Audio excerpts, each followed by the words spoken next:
Next is the trims and exits. It's kind of self-explanatory. Where am I here? Here we go. So let's look at this long run here because it's a really good example. Right now, I have the trend break buffer at 0.35% of the average true range. And this is what it had a nice long run. Extend or increasing this is not going to change what we see. But just so you can see, this is the red trailing stop line. I'm going to go ahead and maximize this to the maximum setting, which is 1.0. So you can actually see what happens to the line. There you go. See how it moved further away from the candles?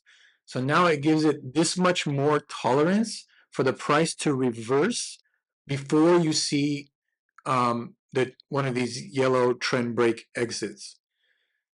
You know, I'm trying to limit loss as much as possible. So even if the indicator does give you the wrong entry, I don't want you to lose too much money. I'm going to decrease this to, let's say, 0.10.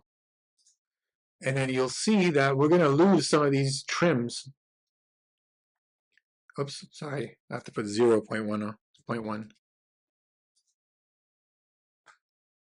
There we go. See that same entry now exited much sooner because this particular candle went up above the trend trailing line.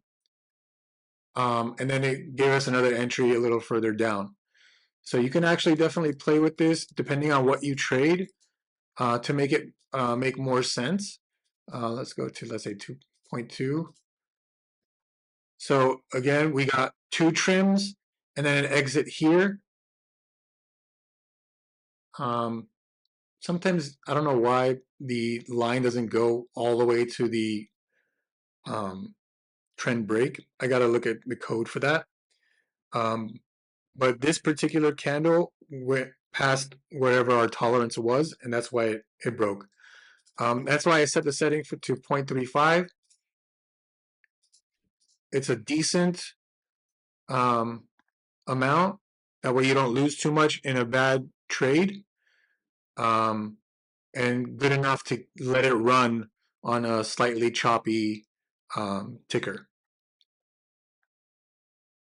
Oh, and if this line is a little too thin, you can definitely increase the thickness from 2 to 5 if you want to actually see the line. But totally up to you.